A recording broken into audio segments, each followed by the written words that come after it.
حاضرین بزم، بزرگوں، دوستوں، نوجوان ساتھیوں، پیارے بچوں، جملہ طالبان علوم نبویہ، السلام علیکم ورحمۃ اللہ وبرکاتہ۔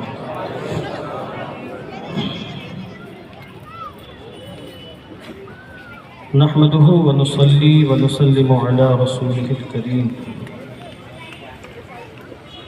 اما بعد فقد قال الله تعالى في القرآن المجيد والفرقان الحميد: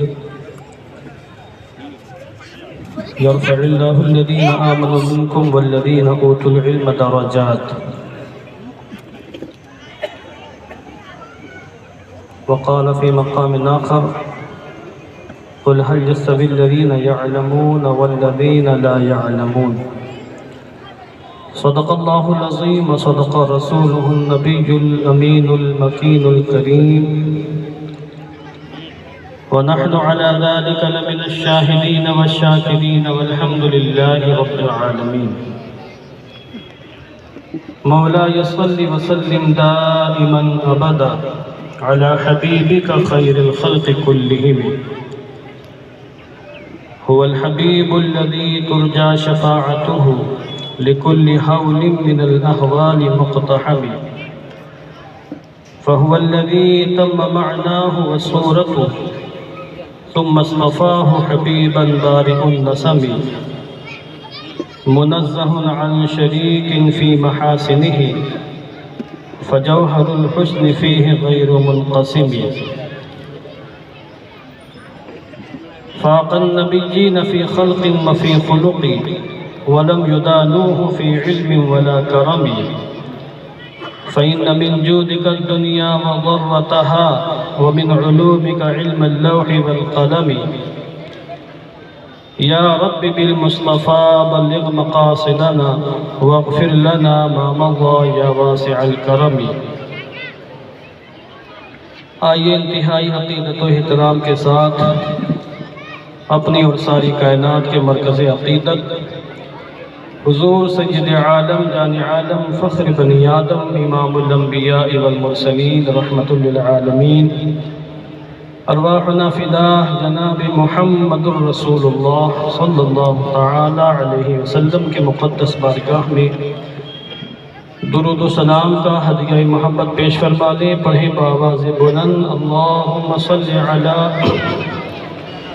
سیدنا شفیعنا حبیبنا مولانا محمد وبارک وسلم صلاة و سلاما علیکہ یا رسول اللہ صلی اللہ تعالی علیہ وسلم. ہم سب کی سعادت مندی ہے کہ دارالعلوم قادریہ برکاتیہ کے 25ویں سالانہ جلسہ دستار بندی کے موقع پر حاضر ہیں. اللہ عز و جل ہم سب کی حاضری قبول فرمائے، ہم سب کو اس محفل پاک کی برکتوں سے مالا مال فرمائے. خطاب تو آپ کو مقرر خصوصی فصیح العصر عمدۃ الخطباء حضرت علامہ و مولانا ڈاکٹر روح الامین صاحب قبلہ کا سماعت فرمانا ہے. میں بس یوں ہی چند باتیں عرض کرنے کے لیے حضرات کے روبرو حاضر کر دیا گیا ہوں. معزز حضرات، یہ چونکہ محفل دستار حفظ اور مجلس دستار قرات ہے، اس عظیم الشان ادارے سے کئی طلبہ شعبہ حفظ اور قرات سے فارغ ہو رہے ہیں. اس لیے موقع اور مناسبت کے لحاظ سے میں چند باتیں علم قرات کے حوالے سے عرض کرنے جا رہا ہوں. قرآن کریم اللہ رب العزت کا کلام ہے اور ہمارے لیے اللہ رب العزت کی سب سے عظیم دولت، سب سے عظیم نعمت ہے. قرآن کریم کتاب ہدایت ہے. اللہ رب العزت نے قرآن کریم کو انسانیت کی رہبری اور ہدایت کے لیے نازل فرمایا ہے. قرآن کریم میں ماضی کی خبریں بھی ہیں، مستقبل کی پیشگوئیاں بھی ہیں۔ قرآن کریم میں انبیاء کرام کے تذکرے بھی ہیں، ان کی قوموں کے حالات بھی ہیں، ان کی جزا سزا کا تذکرہ بھی ہے۔ قرآن کریم میں عالم برزخ، عالم قیامت، جنت دوزخ کا ذکر جمیل بھی ہے، اور قرآن کریم میں ایسے اصول بھی ہیں تمام انسانوں کو قدم بقدم ہدایت کا سامان فراہم کرتے ہیں، اور ہر انسان قرآن کریم کے ان اصول سے ہر زمانے میں ہدایت حاصل کر سکتا ہے۔ قرآن کریم کتاب ہدایت ہے، قرآن کریم سے ثواب بھی حاصل ہوتا ہے، برکتیں بھی ملتی ہیں، قرآن کریم پڑھنے والے انوار سے بھی مالا مال ہوتے ہیں۔ ہمارے یہاں ایک بہت بڑا طبقہ مسلمانوں کا ہے جو یہ سمجھتا ہے کہ قرآن کریم صرف قرآن خوانی کرنے کے لیے ہے، قسم کھانے کے لیے ہے، چوم کر رکھ دینے کے لیے ہے، اور قرآن کریم دیدار کر لینے کے لیے ہے، وغیرہ وغیرہ۔ بلا شبہ قرآن کریم سے برکتیں ملتی ہیں، اور قرآن کریم کی برکتوں کا مقابلہ کوئی نہیں کر سکتا۔ قرآن کریم کے انوار کے سامنے ظلمتیں، تاریکیاں ٹک نہیں سکتی ہیں۔ اور یہ بھی صحیح ہے کہ قرآن کریم پڑھنے والے بے شمار اجر و ثواب کے حقدار ہوتے ہیں، مگر قرآن کریم فقط تلاوت، قرآن خوانی کرنے کے لیے نہیں ہے۔ قرآن کریم کا اصل مقصد انسانیت کی رہبری کرنا، ہدایت کا سامان فراہم کرنا ہے، جس سے بہت سے مسلمان غافل ہیں۔ چلو مان لیں قرآن کریم پڑھنے سے بے حساب ثواب ملتا ہے، مگر یہ ثواب کن کو ملتا ہے؟ کیا انہیں ثواب ملتا جن کو مخرج کی تمیز نہ ہو؟ کیا وہ بھی اس ثواب کے حقدار ہو جاتے ہیں جن کو پڑھنے کا سلیقہ نہ آتا ہو؟ کیا وہ بھی قرآن کریم کی برکتوں سے مالا مال ہوتے ہیں جن کو قرآن کریم کے حقوق کا شعور نہ ہو؟ ظاہر سی بات ہے، ایسے وہ لوگ جو قرآن کریم بہت غلط طریقے پر پڑھتے ہیں، قرآن کریم غلط انداز میں پڑھتے ہیں، لحن جلی کر دیتے ہیں بلکہ لحن اجلا کر دیتے ہیں، نمازوں کو گنوا دیتے ہیں، ایسے لوگ قرآن کریم کی برکتوں سے کیا خاک مالا مال ہوں گے؟ ایسے لوگوں کو تو اپنے ایمان کی بھی فکر کرنی چاہیے۔ اس لیے یہ نہ سمجھا جائے کہ قرآن کریم وہ لوگ صحیح کریں جو مدرسوں میں پڑھ رہے ہیں، قرآن کریم وہ لوگ صحیح کریں جو عالم ہیں، حافظ ہیں، مولوی ہیں، داعی ہیں، مبلغ ہیں، یہ ہیں وہ ہیں۔ بحیثیت مسلمان ہر شخص پر فرض عین ہے کہ صحیح ڈھنگ سے قرآن کریم کی تلاوت کرے۔ سمجھ لیں آپ، یہ صرف مولویوں کی اور حافظوں کی ذمہ داری نہیں، وہ تو الحمدللہ پڑھتے پڑھاتے ہیں، ان کا تو میدان ہے، فیلڈ ہے، مگر یہ نہ سمجھیں کہ صرف مولویوں کا میدان ہی، آپ کا بھی میدان ہے۔ جتنا ضروری آپ کے لیے صبح ناشتہ کرنا، دوپہر کا کھانا کھانا، رات میں کھانا کھانا، جتنا ضروری آپ کے لیے سونا ہے، شادی کرنا ہے، اس سے زیادہ ضروری قرآن کریم کے صحیح ڈھنگ سے تلاوت کرنا۔ کیا آپ کر پا رہے ہیں؟ کیا آپ نے توجہ دی ہے؟ اگر نہیں دی ہے تو جامعہ قادریہ برکاتی آپ کے لیے ہے، جامعہ غوثیہ آپ کے لیے ہے، دارالعلوم حنفیہ آپ کے لیے ہے، دارالعلوم محبوب سبحانی آپ کے لیے ہے۔ وہاں نہ جا سکے تو اپنے علاقے میں جو بہترین منظم طریقے پر مکتب چل رہا ہو، اگر آپ اپنے اہل خانہ کی خیریت چاہتے ہیں تو کسی ایک اچھے بہترین معلم، بہترین قاری مقری کی بارگاہ میں جائیں، زانوی تلمس طے کریں اور صحیح ڈھنگ سے قرآن پاک پڑھنے کی کامیاب کوشش کریں۔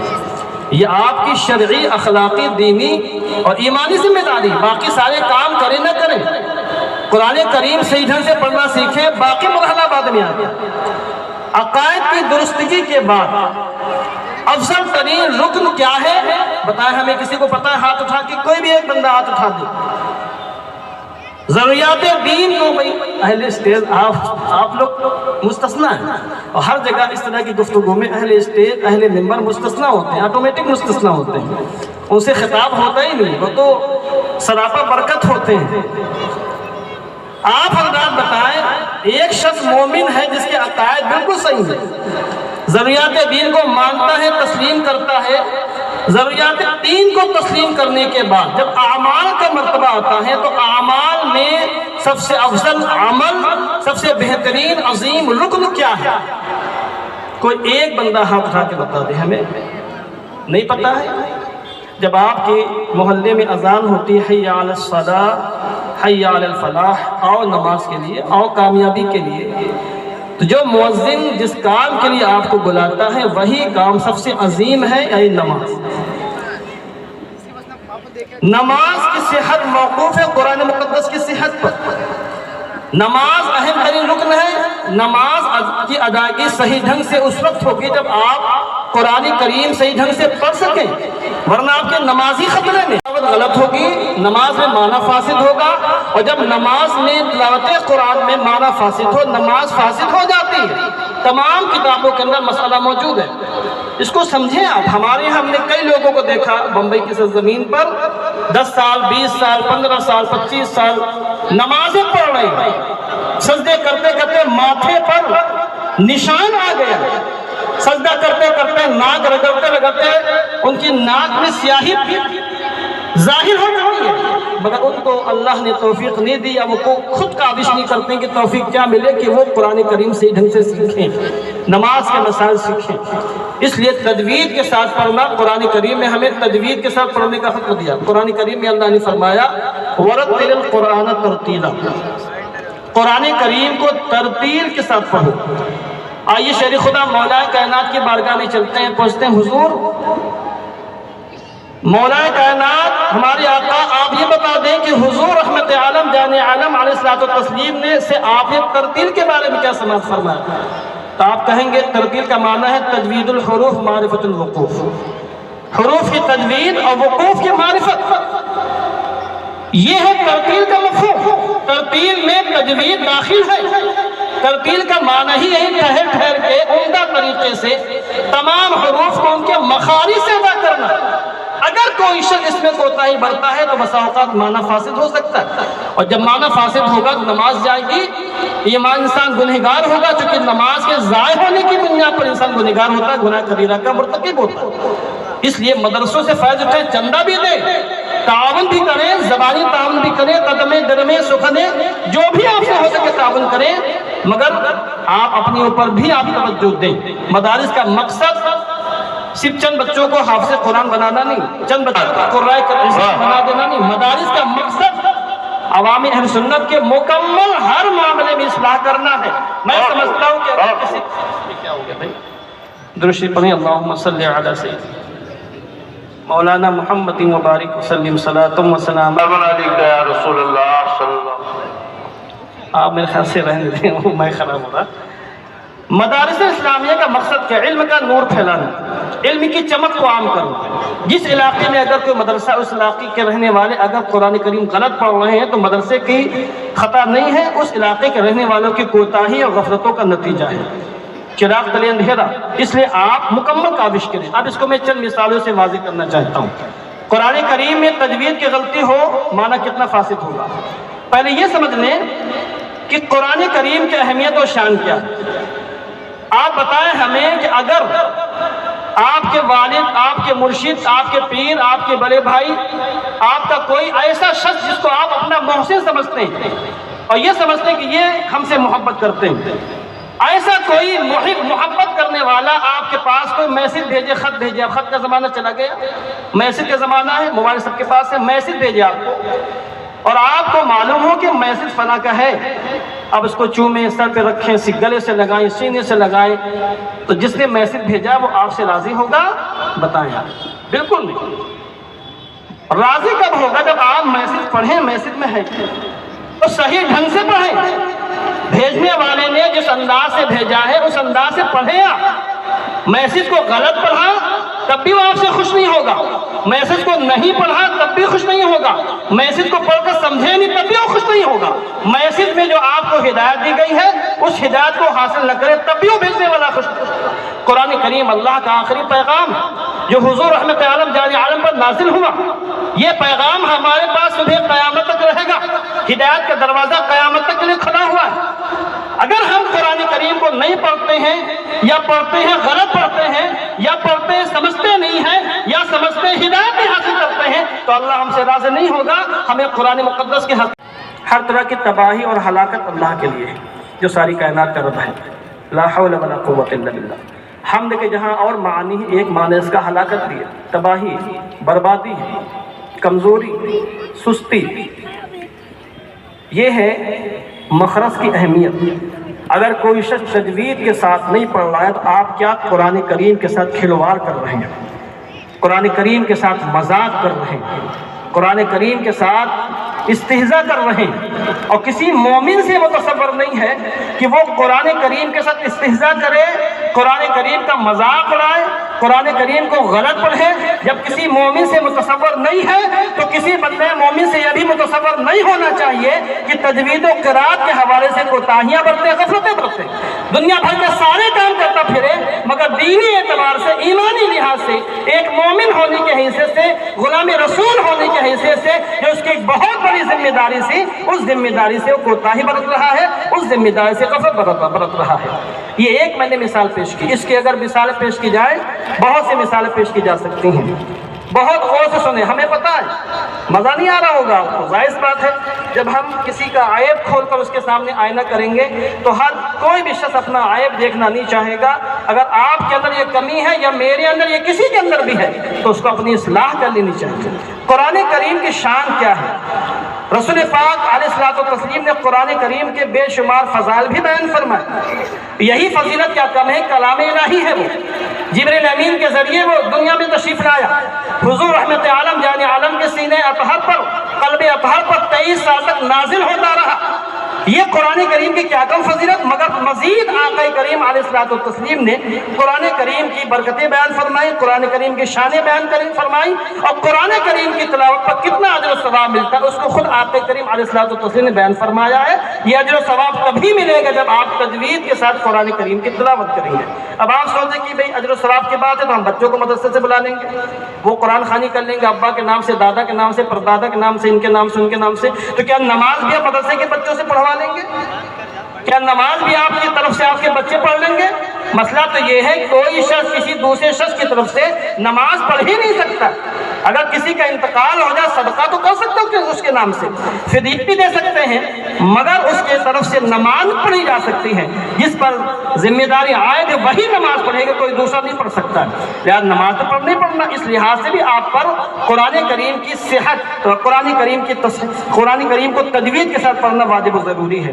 ایک آخری بات میں عرض کر رہا ہوں، حضور رحمت عالم جان عالم علیہ الصلوۃ والتسلیم نے فرمایا، امام غزالی نے روایت کیا، رب قارئ للقرآن والقرآن یلعنہ، قرآن کریم کے بہت سے قاری، یعنی قرآن کریم کی تلاوت کرنے والے، قاری سے مراد فقط وہ قاری نہیں جو کسی مدرسے پڑھا رہا، قاری یعنی قرات کرنے والے، رب قارئ للقرآن والقرآن یلعنہ، بہت سے قرآن کریم کی تلاوت کرنے والے ایسے ہیں کہ قرآن ان پر لعنت بھیجتا ہے۔ پڑھنے والا پڑھ رہا ہے اجر و ثواب کے لیے، وہ سمجھتا پڑھوں گا ثواب ملے گا، ابا کا نام بھیجوں گا ثواب ان کو پہنچے گا، مگر حال یہ ہے کہ قرآن کریم کے وہ لعنت کا حقدار ہو جاتا ہے۔ کرام فرماتے ہیں جو قرآن کریم کے غلط تفسیر بیان کرے وہ لعنت خداوندی کا حقدار ہے، جو قرآن کریم پر عمل نہ کرے لعنت قرآن کا حقدار ہے، اور جو قرآن کریم کو تجوید کے ساتھ نہ پڑھے معنی فاسد ہو جاتا ہو، ایسا انسان بھی قرآن کریم کے لعنت کے حقدار ہے۔ اب آپ میں سے کوئی بھی بندہ ایسا ہے جو قرآن کریم کے لعنت کو چاہے گا؟ قرآن کریم کی لعنت اگر مل جائے تو انسان یہاں بھی تباہ ہو جائے گا، آخر میں بھی تباہی اس کا مقدر بنے گی۔ لہذا ہمیں چاہیے کہ اگر ہم واقعی قرآن کریم سے سچی محبت کرتے ہیں تو جہاں ایک طرف قرآن کریم کو سینے سے لگاتے ہیں، قرآن کریم پر جانے قربان کرنے کے لیے تیار رہتے ہیں، قرآن کریم کو چومتے ہیں، قرآن کریم کی قسمیں کھاتے ہیں، اپنے بچوں کو قرآن کریم پڑھاتے ہیں، جہاں ایک طرف یہ سارے کام کرتے ہیں وہیں ایک طرف یہ کام بھی کر لیں تو خدا را خود بھی قرآن کریم سیکھنے کی کوشش کریں۔ میں نہیں کہتا حافظ قرآن بنے، میں نہیں کہتا آپ باقاعدہ مستند قاری بن جائیں، میں نہیں کہتا کہ آپ مفتی عالم بن جائیں، میں سمجھتا ہوں آپ کے بہت سی مصروفیات ہیں، مگر دن میں 24 گھنٹے اللہ نے آپ کو عطا فرمائی ہیں، یہ سارے کام آپ خود کر رہے ہیں، کم سے کم 20 سے 25 منٹ، 30 منٹ، آدھا گھنٹہ، 1 گھنٹہ، جو بھی اللہ آپ کو توفیق دے اتنا ٹائم نکالیں اور قرآن مقدس سے اپنی محبت کا اظہار فرمائیں۔ اب آپ بتائیں کتنے لوگ ہیں؟ اب میں ہاتھ اٹھواؤں گا، میرا مزاج ہاتھ اٹھوانے کا نہیں، مگر اب میں ہاتھ اٹھا کے آپ سے ایک وعدہ لینا چاہتا ہوں، اب آپ بتائیں کہ آپ کیا قرآن کریم سے اس لحاظ سے اپنی محبت کا اظہار کریں گے قرآن کریم تجوید کے ساتھ سیکھیں گے، ہاتھ اٹھا کے بتائیں آپ۔ ارے بھائی ڈرے نہیں، کیوں ڈر رہے ہیں؟ آپ ہاتھ اٹھانا آپ کا کام تھا۔ دل میں پختہ نیت ہو، کوئی فراڈ دھوکہ نہ ہو، نیت میں کھوٹ نہ ہو۔ اللہ آپ کے دلوں کا حال جانتا ہے کہ آپ نے دل سے ہاتھ اٹھایا یا دکھانے کے لیے۔ دل میں کھوٹ نہ ہو، خلوص ہو، للہیت ہو، اللہ کے رضا کے اگر آپ ابھی عزم کر رہے ہیں تو میں یہاں سے آپ کو وعدہ کر کے جاتا ہوں کہ اللہ آپ کو یقیناً توفیق عطا فرمائے گا۔ دل میں جب کھوٹ ہوتا ہے، اصلاح کے جذبات نہیں ہوتے ہیں، خلوص نہیں ہوتا ہے، تو پھر اللہ توفیق سے بھی محروم فرما دیتا ہے۔ وآخر دعوانا ان الحمدللہ رب العالمین۔ السلام علیکم ورحمۃ اللہ وبرکاتہ۔